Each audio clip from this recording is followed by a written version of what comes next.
കാര്യം, ഒരു പാട്ടിന് 3 അവകാശികളാണ്. ഒരു പക്ഷേ ആത്യന്തികമായി പാട്ടിൻ്റെ അവകാശി ഗാനരചയിതാവും സംഗീത സംവിധാനവുമാണ്. സംഗീത സംവിധായകന് ഇഷ്ടപ്പെട്ട ഒരാളെ വിളിക്കുന്നു, ആ ആളുടെ പേരാണ് ഗായകൻ. പലപ്പോഴും സംഭവിക്കുന്നത് അങ്ങനെയാണ്. ഒരാളൊരു മുറിക്കകത്തിരുന്ന് കൊണ്ടുപാടുന്ന ഈ 12 വരിയാണ് പിന്നീട് പാട്ട് അടിസ്ഥാനപരമായി പാട്ടാവുന്നത്. പക്ഷേ സാങ്കേതികമായി ഒരുപാട് ജോലികൾ സംഗീത സംവിധാനമാണ്. അതുകൊണ്ട് തന്നെ സംഗീത സംവിധാനം കുറച്ചുകൂടെ അധികാരങ്ങളുണ്ട്, സ്വാതന്ത്ര്യമുണ്ട്. പാടിക്കുന്ന ഗായകനെക്കുറിച്ച് തീരുമാനിക്കുന്നത്, അല്ലേ, എന്ത് ഓർക്കസ്ട്രേഷനാണ് എൻ്റെ പാട്ടിന് വേണ്ടതെന്ന് തീരുമാനിക്കുന്നത് ഒക്കെ ഒരുപക്ഷെ പണ്ട് പോലെ തന്നെ ഇപ്പോഴും സംഗീത സംവിധാനമാണ്. അപ്പോൾ തീർച്ചയായിട്ടും സംഗീത സംവിധായകനാണ് അവിടെ മേൽക്കൈ ഉണ്ടാകുന്നത്. സംഗീത സംവിധായകൻ്റെ ട്യൂണിനൊപ്പിച്ചാണ് ഗാനരചയിതാവ് പാട്ടെഴുതുന്നത്.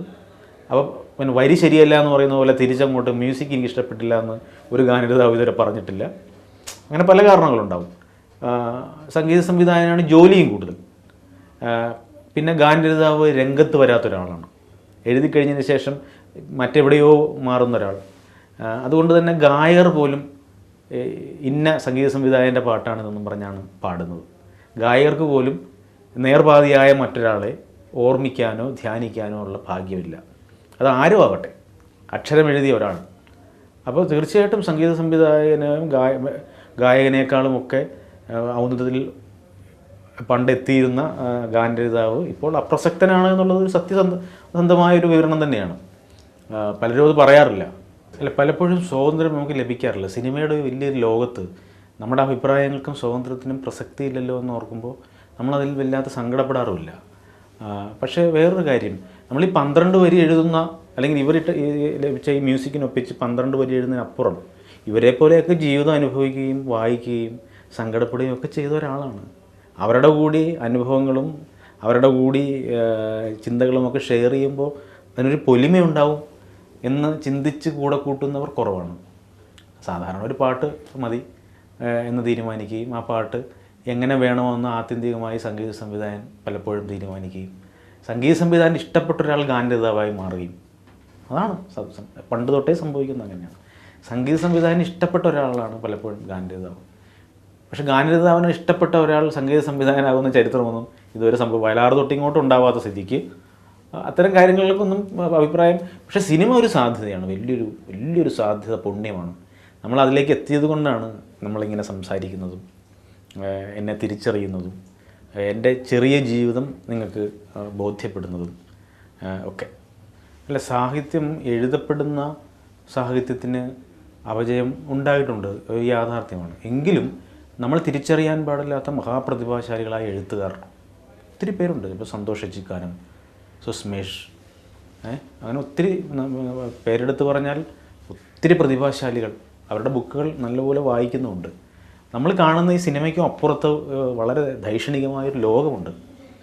ആ ലോകത്തെ ആസ്വദിക്കുന്നവരുണ്ട്. അത് ന്യൂനപക്ഷമായിരിക്കും, മനസ്സിലായില്ലേ? അപ്പോൾ സിനിമയും സാഹിത്യവുമായിട്ടുള്ളൊരു ബാന്ധവം കുറഞ്ഞു എന്ന് വെച്ച് സാഹിത്യത്തിന് വല്ലാത്തൊരു അപജയം സംഭവിച്ചു എന്ന് അതിനെക്കൂടി നിരീക്ഷിക്കുകയും ആ രംഗത്തുകൂടി ഒരു എളിയ യാത്ര ചെയ്യുകയും ചെയ്യുന്ന ഒരാളെന്ന രീതിയിൽ എനിക്ക് സമ്മതിച്ചു തരാൻ ബുദ്ധിമുട്ടുണ്ട്. പക്ഷേ ഈ ജീവിതഗന്ധിയായ യാഥാർത്ഥ്യത്തോട് അക്ഷരമറിഞ്ഞ് വായിച്ച് അതൊരനുഭൂതിയാക്കി മാറ്റുന്ന ഒരു തലമുറ കുറഞ്ഞിരിക്കുന്നു.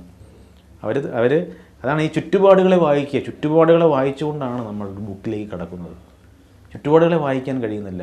ചിലിയുടെയും അമേരിക്കയുടെയും പ്രസിഡൻറ്റിനെ ഗൂഗിളിൽ നോക്കി തിരിച്ചറിയുന്ന നമ്മുടെ കുട്ടി നമ്മുടെ പഞ്ചായത്ത് പ്രസിഡന്റ് ഗൂഗിളിലില്ല എന്ന് തിരിച്ചറിയുന്നില്ല. നമ്മുടെ പഞ്ചായത്ത് പ്രസിഡൻറ്റിനെ അവനെ അറിയാനുമില്ല. നമ്മുടെ ബ്ലോക്ക് പ്രസിഡൻറ്റിനെ അറിയില്ല അവന്. നമ്മുടെ ജില്ലാ പഞ്ചായത്ത് പ്രസിഡൻറ്റിനെ അറിയില്ല. ഇതൊന്നും ഗൂഗിളിലില്ല. ഗൂഗിളിലില്ലാത്ത ഒത്തിരി പേരുണ്ട്. അതിൽ നമ്മുടെ അച്ഛനും അമ്മയുണ്ട്, നമ്മുടെ മുത്തശ്ശിയുണ്ട്, നമ്മുടെ നാടുണ്ട്, അല്ലേ? നാടിൻ്റെ സ്പന്ദനങ്ങളൊക്കെ സൈബർ ലോകത്തിനും അപ്പുറത്ത് നമ്മൾ തിരഞ്ഞെടുക്കേണ്ടതാണ്. ഇത് തിരഞ്ഞെടുക്കാനുള്ള വിവേകബുദ്ധിയില്ലാത്തവൻ സിലബസിൻ്റെ 4 കെട്ടിനെ പുറത്ത് കടക്കാത്ത മണ്ടനായിപ്പോവും. അവൻ എത്ര വലുതായാലും അവനെ കാലം അടയാളപ്പെടുത്തില്ല, ഒരു സംശയം വേണ്ട. ഇഷ്ടപ്പെട്ട സിനിമാ ഗാനങ്ങൾ എണ്ണി പറയാൻ ഉള്ളൊരു ഭാഗ്യം എനിക്കുണ്ട്. അതിലൊന്ന് ഭാര്യ ഒന്ന് മക്കൾ 3 എന്ന ചിത്രത്തിലെ ഇനിയും പുതിയോടെ കാത്തിരിക്കാം ഞാൻ ആ മരത്തണലിൽ ഉറങ്ങാൻ, അച്ഛനെക്കുറിച്ച് എഴുതിയ പാട്ട്. നിലാവേ നിലാവേ എന്ന ചട്ടക്കാരിയിലെ ഗാനം. ദേവി നീ എന്നാദ്യാനുരാഗം എന്ന അഞ്ചൊരാൾ അർജുനൻ എന്ന് പറയുന്ന സിനിമയിൽ പക്ഷേ ആരും അത്ര ശ്രദ്ധിക്കപ്പെടാത്തൊരു പാട്ടുണ്ട്. അതിൽ നായകൻ പറയുന്നുണ്ട്, പുറന്താള് പോയൊരു സ്നേഹത്തെ പതുക്കെ പൊതിയാൻ നിനക്കാകുമോ എന്ന്.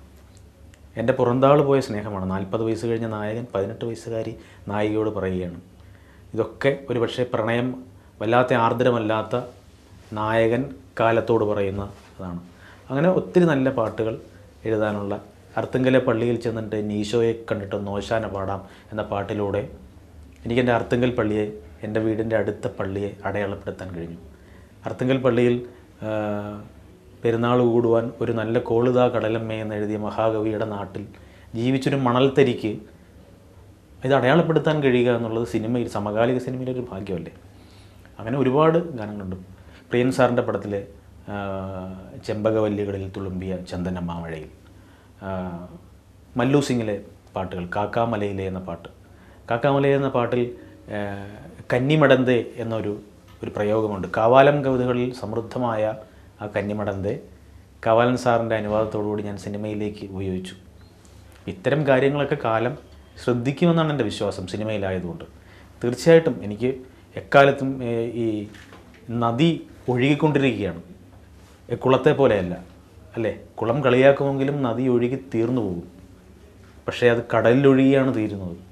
അതുകൊണ്ട് ഈ ഒഴുക്കൽ ഞാൻ ആവേശത്തോടു കൂടി ആഘോഷിക്കുന്നു.